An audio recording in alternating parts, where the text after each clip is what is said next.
देखिए, आज हम लोग क्या देखने जा रहे हैं कि कंट्रोल एंड कोऑर्डिनेशन टॉपिक का सेकंड पार्ट हम लोग देखने जा रहे हैं। पहले टॉपिक में हम लोगों ने थोड़ा सा इंट्रोडक्शन और नर्व सेल के बारे में यानी न्यूरॉन के बारे में देखा था।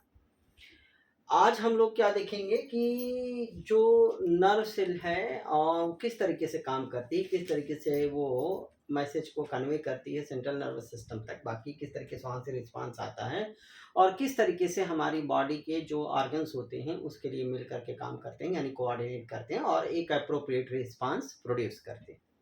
तो ऑब्वियसली देखिए, कंट्रोल एंड कोऑर्डिनेशन इसके पहले वीडियो लेक्चर में हम लोगों ने डिस्कस किया था, और अगर आपने उसको नहीं देखा है तो उसको जरूर देख लीजिए ताकि आप इस वीडियो से उसको कोरिलेट करके समझ सकें अच्छे से। तो कंट्रोल एंड कोऑर्डिनेशन एक्चुअली क्या है कि पहले चैप्टर में हमने देखा था कि कंट्रोल एंड कोऑर्डिनेशन क्या है, एक लाइव प्रोसेस है।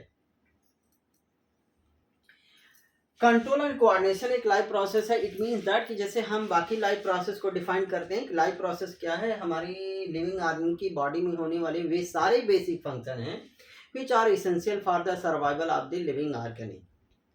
तो कंट्रोल एंड कोऑर्डिनेशन भी एक क्या है, लाइव प्रोसेस है। हम लाइव प्रोसेस के एग्जांपल में कंट्रोल एंड कोऑर्डिनेशन भी लिखते हैं। इट मींस व्हाट कि जो हमारे वातावरण में हमेशा परिवर्तन होते रहते हैं, चेंजेज होते रहते हैं, उन चेंजेस के लिए हमारी बॉडी से एक रिस्पांस आता है and that response is necessary, that response is controlled by our central nervous system. हमारे ब्रेन के जरिए, हमारे स्पाइनल कार्ड के जरिए, हमारी नर्व्स के जरिए, हमारे एंडोक्राइन सिस्टम के जरिए वो चीज कंट्रोल होती है, रेगुलेट होती है, उस रिस्पांस एनवायरमेंटल चेंज।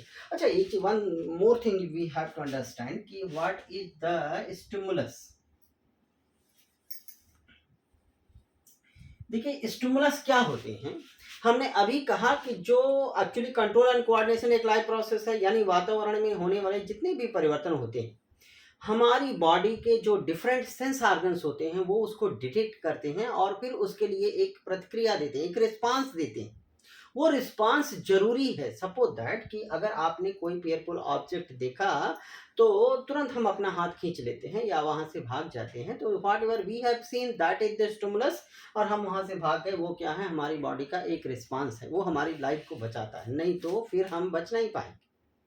तो निश्चित रूप से वो इस जो इन्वायरमेंटल चेंजेज होते हैं, इन्वायरमेंटल चेंजेज मीन्स व्हाट कि अगर गर्मियों के सीजन में टेम्परेचर बढ़ता है तो ऑब्वियसली हमारी जो बॉडी की स्किन होती है जिसमें कि रिसेप्टर्स होते हैं वो इस बात के लिए सक्षम होते हैं, they are able to recognise that changes कि द टेम्परेचर इज इंक्रीजिंग, और हम फैन चलाने लगते हैं या एसी चलाने लगते हैं, ये सारे काम करते हैं। तो जो हीट इंक्रीज हो रही है, टेम्परेचर इंक्रीज हो रहा है, वो क्या है, स्टिमुलस है। और whatever we have done कि हमने फैन चलाया, एसी चलाई, वो क्या है, रिस्पांस है।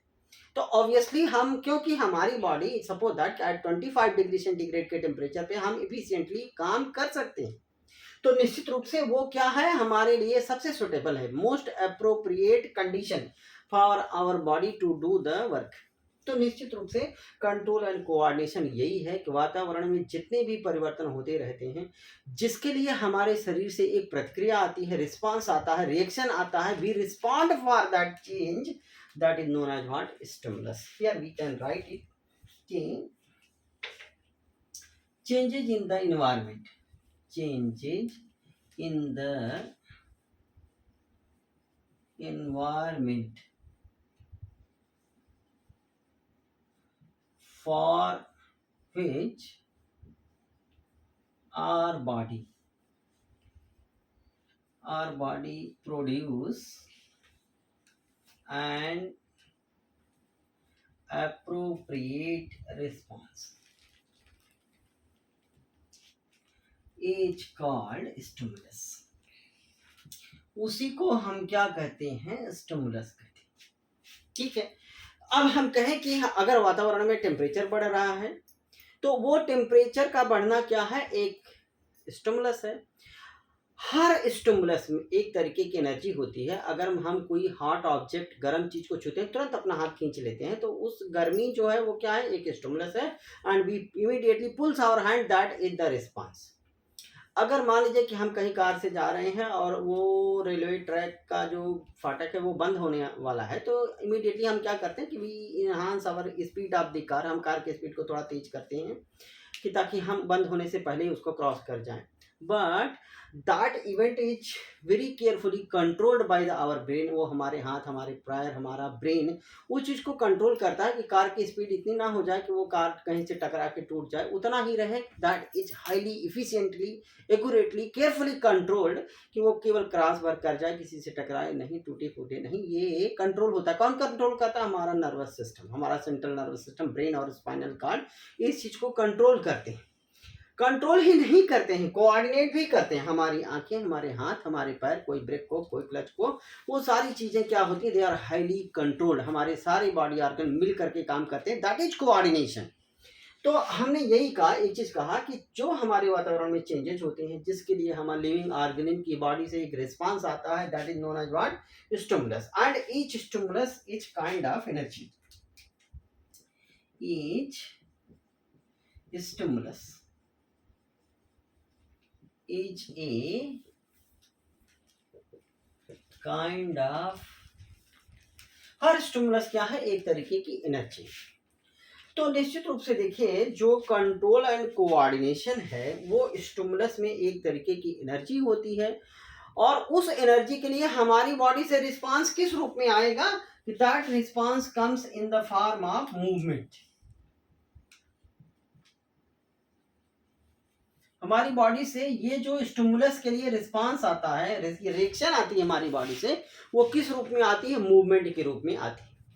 इन द प्रीवियस लेक्चर हम लोगों ने डिस्कस किया था कि जो मूवमेंट होते हैं प्लांट में मोस्टली ग्रोथ रिलेटेड होते हैं, कुछ एनिमल में, मोस्ट एनिमल में, और कुछ प्लांट में ग्रोथ रिलेटेड नहीं होते हैं। फिलहाल जो मूवमेंट होता है वो रिस्पांस होता है हमारी बॉडी का। अब देखिए कि जो ये मूवमेंट है हमारी बॉडी का, वो पर्टिकुलर मूवमेंट जो होता है, अब हम कहते हैं कि ये मूवमेंट जो होता है दैट इज कंट्रोल्ड। अब हम कहें कि जो स्टिमुलस है, वातावरण में जो परिवर्तन होता है, एक्चुअली उस चेंज को कौन रिसीव करता है? तो वातावरण में जो भी चेंज होगा हमारी बॉडी में, हम कहते हैं कि हमारी बॉडी में कितने सेंस ऑर्गन होते हैं? देयर आर 5 सेंस ऑर्गन, और वो 5 सेंस ऑर्गन्स सेंस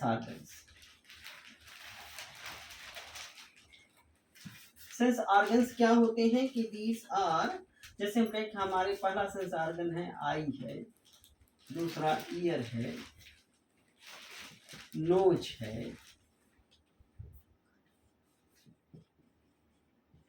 टंग है, और इसकी, ये हमारे सेंस ऑर्गन, ये हमारे सेंस ऑर्गन हैं। और जो भी वातावरण में चेंजेज होते हैं, स्टिमुलस होते हैं, उनको कौन डिटेक्ट करता है? These sense organ. आई है तो इसमें जो रिसेप्टर पाया जाता है, रिसेप्टर, इसमें जो रिसेप्टर होता है दैट इज फोटो रिसेप्टर। ठीक है, फोटो रिसेप्टर होता है। और फोटो रिसेप्टर क्या डिटेक्ट करता है? कि लाइट को। ईयर में कौन सा रिसेप्टर होता है? फोनो रिसेप्टर, फोनो रिसेप्टर। और ये क्या डिटेक्ट करता है? साउंड को। नोज में कौन सा रिसेप्टर होता है? Olfactory receptor. क्या डिटेक्ट करता है? स्मेल को। हमारे टंग में कौन सा रिसेप्टर होता है? Gustatory receptor. गस्टेटरी रिसेप्टर क्या डिटेक्ट करता है? हम टेस्ट को। और स्किन में क्या होता है? There is thermoreceptor. क्या डिटेक्ट करती है? जैसे कि हीट है, कोल्ड है, इसको डिटेक्ट करेगी। तो ये जो सेंस ऑर्गन्स होते हैं, इसमें क्या पाए जाते हैं? Specific receptors which are sensitive to the changes to the stimulus, और उसको डिटेक्ट करके, स्टिमुलस एक तरीके की एनर्जी है, उस एनर्जी को फिर हम कहते हैं कि, एक्चुअली एक चीज और हम यहाँ पे डिफाइन कर ले कि व्हाट इज द रिसेप्टर्स। देखिए रिसेप्टर्स क्या होते हैं, हमने अभी स्टिमुलस को देखा। स्टिमुलस क्या है? एनवायरमेंट में होने वाले चेंजेस जिसके लिए हमारी बॉडी से एक रिस्पांस आता है, that is known as what? Stimulus. And receptors क्या है? Receptors are the specific cell और ग्रुप ऑफ सेल। हमारे सेंस ऑर्गन में, आई में, ईयर में, नोज में, टंग में, स्किन में पाए जाने वाली cell or group of cells which are very sensitive to the stimulus, to the energy of the stimulus. उन्हीं ग्रुप ऑफ सेल्स को हम क्या कहते हैं? रिसेप्टर। तो receptors are cell, or group of cell. Group of cell कहां पाई जाती हैं? जो present in our sense organs. देखिए which ये क्या होती है? These are sensitive, sensitive to stimulus. ये स्टिमुलस के लिए बहुत ही सेंसिटिव होती हैं ये सेल्स, रिसेप्टर्स। और एक्चुअली क्या करते हैं? जो स्टिमुलस की एनर्जी होती है, स्टिमुलस एनर्जी, इस स्टिमुलस की एनर्जी को किसमें कन्वर्ट कर देती हैं? In the form of electrical impulse.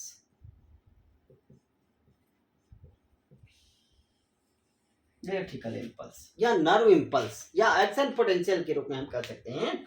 तो ये रिसेप्टर्स होती हैं। एक चीज हमने कहा कि वातावरण में हम कंट्रोल एंड कोऑर्डिनेशन क्या है? एक लाइफ प्रोसेस है। उस लाइफ प्रोसेस में क्या होता है कि हम वातावरण में होने वाले परिवर्तनों यानी स्टिमुलस के लिए अपने शरीर से एक रिस्पांस देते हैं, जिससे हम सरवाइव करते हैं हमारे शरीर के लिए जो सबसे सुटेबल होता है। तो निश्चित रूप से हम वातावरण में होने वाले, इन्वायरमेंट में होने वाले परिवर्तनों को कैसे महसूस करते हैं, कैसे डिटेक्ट करते हैं? With the help of the receptors. And these receptors are present where? These receptors are present in the sense organs, and these receptors are cell or group of cell which are sensitive to the changes, to the stimulus, to the energy of the stimulus, and they receive that energy and convert that energy in the form of electrical impulse. उस energy को ये electrical impulse के रूप में convert कर देते हैं। कौन? रिसेप्टर्स। ठीक है। अब इसके आगे देखिए कि जब ये एनर्जी को कैसे आगे जाती है एनर्जी,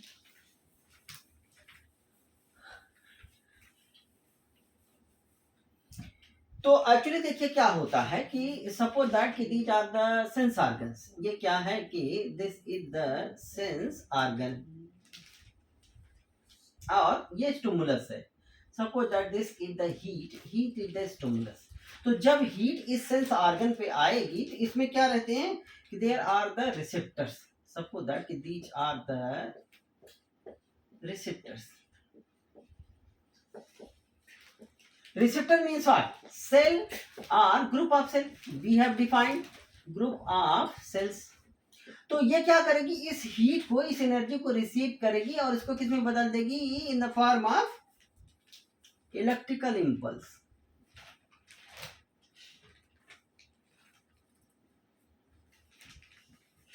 इलेक्ट्रिकल इम्पल्स के रूप में बदल देगी। और ये हमारी जो नर्व सेल है, सपोज दैट ये हमारी नर्व सेल है। इस नर्व सेल में अब ये इसके डेंड्राइट हैं। ठीक है, ये डेंड्राइट हैं। आपने देखा था कि इन्वायरमेंट में होने वाले चेंजेस को, इन्वायरमेंट में होने वाले चेंजेस को कौन डिटेक्ट करता है? Tip of the nerve cell. Tip of the nerve cell यानी कि ये जो डेंड्राइट है, ये डेंड्राइट क्या करता है कि वातावरण में होने वाले परिवर्तनों को रिसीव करता है। Whatever the changes are taking place in the environment, that changes are received, detected by the tip of the nerve cell. तो ये नर्व सेल की टिप को क्या कहते हैं? डेंड्राइट कहते हैं। यही डेंड्राइट, इसमें जो इस रिसेप्टर ने इलेक्ट्रिक, इस हीट क्या है? स्टिमुलस है। तो इस स्टिमुलस की जो एनर्जी है उसको इस रिसेप्टर ने इलेक्ट्रिकल इम्पल्स में बदला। उस इलेक्ट्रिकल इम्पल्स को कौन लिया? इस डेंड्राइट ने लिया। इस नर्व सेल की डेंड्राइट ने ले लिया हुआ है और इसको किसको भेज देगा? इस सेल बॉडी को, नर्व सेल की सेल बॉडी तक जाएगा। ठीक है। इसके बाद हमने कहा था कि इसके ऊपर ये स्वान सेल की कवरिंग सीथ रहती है, तो हम इसे क्या कहते हैं? माइलिनेटेड। ये चीजें क्या है? ये स्वान सेल है।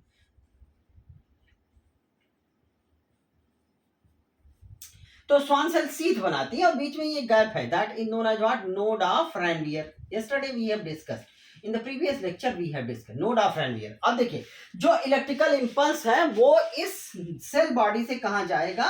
ये जो लंबी प्रोसेस है इसे क्या कहते हैं? एक्सन, एक्सन तक जाएगा। अब जब एक एक्सान तक जाएगा तो ऑब्वियसली यह इलेक्ट्रिकल इम्पल्स इस सेल बॉडी से होता हुआ एक्सान तक जाएगा। याद रहे कि अगर इसके ऊपर स्वान सेल सीथ बनाती है, कवरिंग बनाती है एक्सान के ऊपर, तो हम उस एक्सान को क्या कहते हैं, माइलिनेटेड एक्सान। और अगर स्वान सेल दोनों पे रहती है, माइलिनेटेड पे भी एमाइलिनेटेड। एक्सान दो तरीके के होते हैं, एक माइलिनेटेड और एक एमाइलिनेटेड।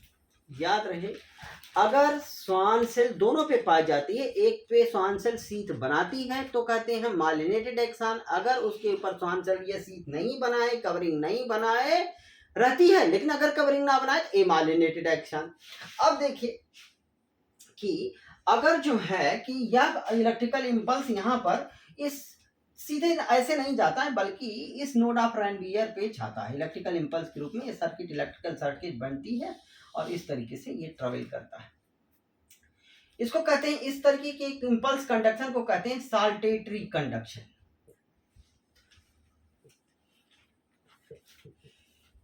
जब जो इलेक्ट्रिकल इम्पल्स के रूप में मैसेजेज हैं, that messages travels through the node of Ranvier, तो वो क्विक होता है, फास्ट होता है, और उस तरीके के इम्पल्स कंडक्शन को हम क्या कहते हैं, साल्टेटरी कंडक्शन। अब देखिए, ये मैसेज जब यहाँ पे आएगा तो ultimately this electrical impulse reaches to the इस at the terminal end of the axon. इसको क्या कहते हैं, साइनेप्टिक नॉब तक पहुंच गया। दो नर्व सेल हमेशा एक दूसरे के क्लोज विसिनिटी में रहती हैं, क्लोज प्रॉक्सिमिटी में रहती हैं, पास पास रहती हैं, लेकिन एक दूसरे से जुड़ी नहीं रहती हैं। Just understand. अब यहाँ पे मान लीजिए कि दूसरी नर्व सेल की ये डेंड्राइट, ये डेंड्राइट, ये एक्शन, ठीक है। तो हमने एक चीज कही कि जब ये, अब यहाँ पे हमें एक चीज एनसीईआरटी में दे रखा हुआ है कि जो इलेक्ट्रिकल इम्पल्स ये साइनेप्टिक नॉब तक, एक्सान के टर्मिनल एंड को हम क्या कहते हैं, साइनेप्टिक नॉब, जो घुंडी जैसा होता है, नॉब जैसा होता है, वहां तक पहुंचता है।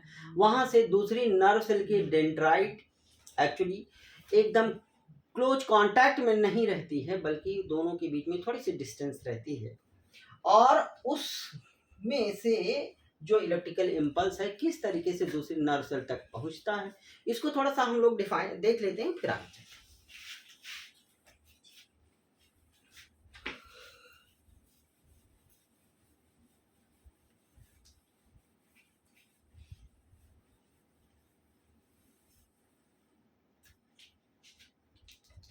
देखिए, अगर ये एक नर्व सेल है, इसका ये एक्सान है, और ये दूसरी नर्व सेल है, ये उसका एक्सान है, तो ऑब्वियसली हम कहते हैं कि इतने हिस्से को हम इनलार्ज कर देते हैं, इतने हिस्से को बड़ा सा बनाते हैं। यहाँ पे suppose that this is the one action का टर्मिनल एंड है, डेंड्राइट, इतने हिस्से को हमने बड़ा सा बनाया। तो ये जो इस नर्व सेल का जो एक्सान का टर्मिनल एंड है, इसे, इसकी मेम्ब्रेन को क्या कहते हैं, प्री साइनेप्टिक मेम्ब्रेन।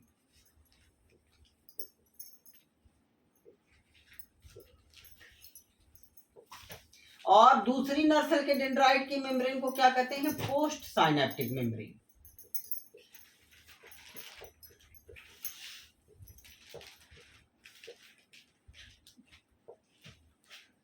ठीक है, pre synaptic membrane, post synaptic membrane, ये दोनों नर्व सेल मिल करके इनके बीच में क्या बनता है, एक जंक्शन बनता है। This is a junction.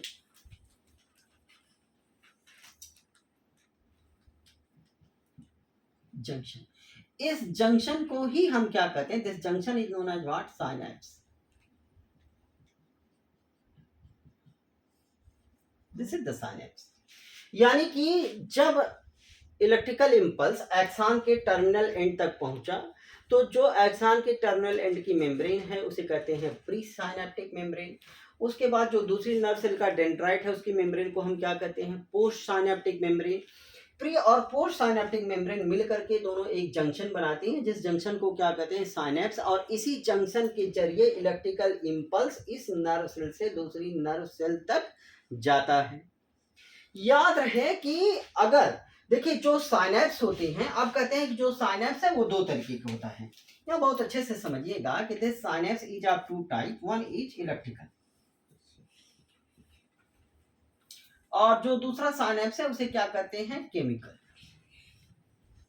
Chemical synapse. तो देखिए कि अगर हम कहें केमिकल साइनेप्स क्या है, अगर प्री और पोस्ट साइनेप्टिक न्यूरॉन मेम्ब्रेन के बीच में गैप है और इसके बीच में क्या है कि there is a gap and this is a fluid field gap, this is, इसके बीच में एक लिक्विड रहता है, दिस फ्लूइड फील्ड गैप, इस फ्लूइड फील्ड गैप को हम क्या कहते हैं,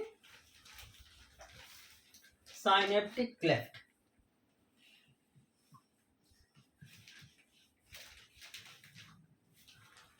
this is known as synaptic cleft. तो अगर ये जंक्शन, अब जो जंक्शन बना, तो अगर साइनेप्स के बीच में, प्री और पोस्ट साइनेप्टिक मेम्ब्रेन के बीच में फ्लूइड फील्ड गैप है तो उसे क्या कहते हैं, chemical synapse.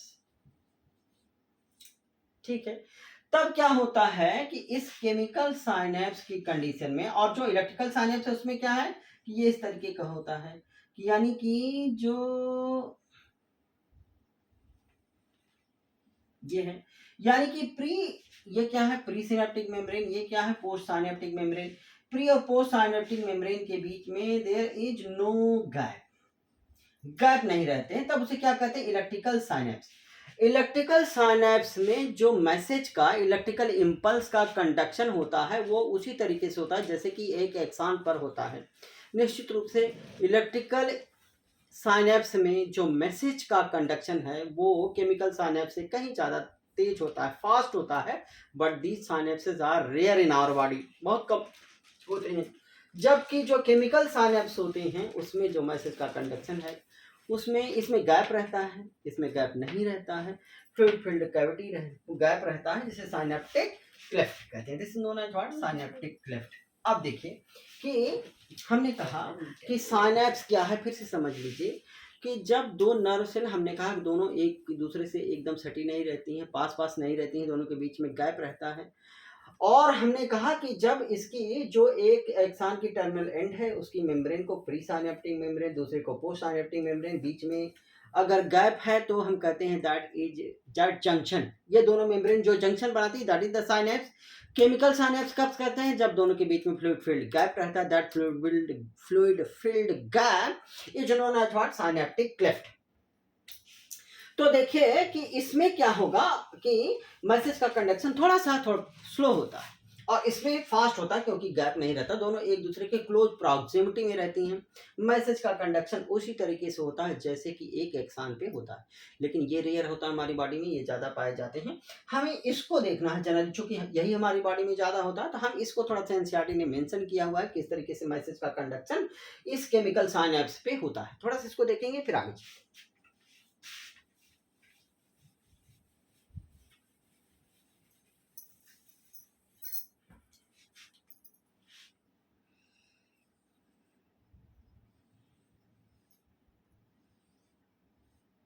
This is presynaptic membrane.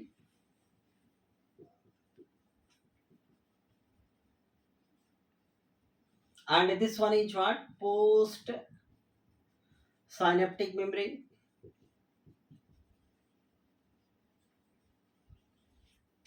इसके बीच में क्या है? Fluid field gap.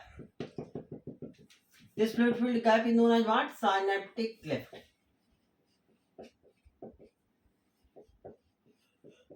अब देखिए यहाँ पे कुछ वेसिकल्स पाई जाती हैं. These are the vesicles. और इसमें एक केमिकल भरा रहता है. These are the vesicles. जिसे क्या कहते हैं? These are known as synaptic vesicles.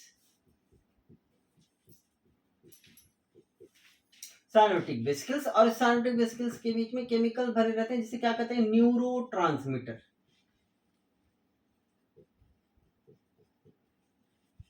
जैसे कि हम कहें कि न्यूरोट्रांसमीटर का एक एग्जांपल है एसिटाइल कोलिन और डोपामाइन. जैसे दूसरा एग्जांपल है डोपामाइन. तो जब इलेक्ट्रिकल इंपल्स इस प्री साइनेप्टिक मेम्ब्रेन तक पहुंच जाता है, तो उसके कारण से ये जो साइनेप्टिक वेसिकल्स होती हैं इसकी प्लाज्मा मेम्ब्रेन से फ्यूज हो जाती हैं और जो न्यूरोट्रांसमीटर है ये इस गैप में रिलीज हो जाता है। जब न्यूरोट्रांसमीटर गैप में क्रिएट होता है तो इसके ऊपर क्या पाए जाते हैं, देयर आर सर्टेन रिसेप्टर्स, वो न्यूरोट्रांसमीटर रिसेप्टर से बाइंड करते हैं। बाइंड होने के बाद इसमें आयन चैनल्स खुल जाते हैं जिसके कारण इसमें ढेर सारे इस यहाँ से आयन एंटर करते हैं और ये आयन करते क्या करते हैं, they start new action potential या न्यू इलेक्ट्रिकल इंपल्स।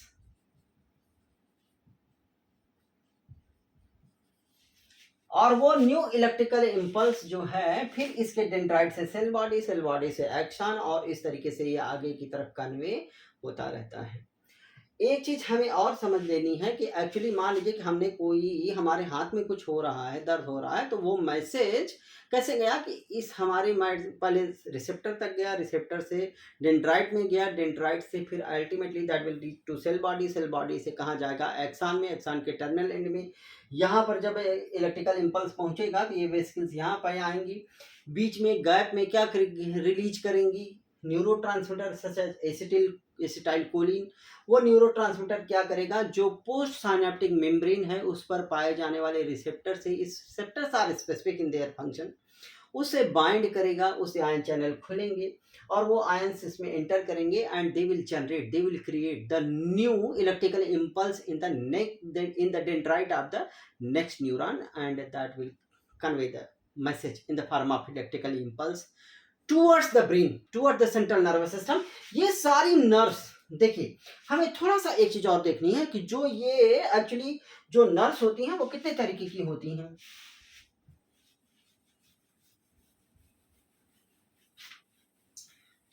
तो जो ये नर्व्स होती हैं हमारी बॉडी में वो 3 तरीके से ये nerves, these are of 3 type. One is the sensory, one is the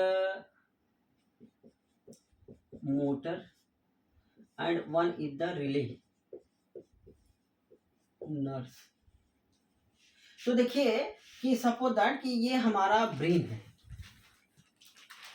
brain, तो हमारी बॉडी के जो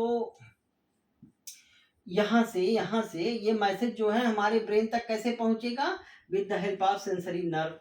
और ब्रेन से मान लीजिए कि इस पैर को यहाँ पे कोई दर्द हो रहा है, कोई फियरफुल ऑब्जेक्ट है, इसको हटाना है, तो जिस नर्व सेल के जरिए मैसेज यहाँ पे इसको हटाने के लिए मैसेज लेके आएगा उसे क्या कहते हैं, मोटर नर्व।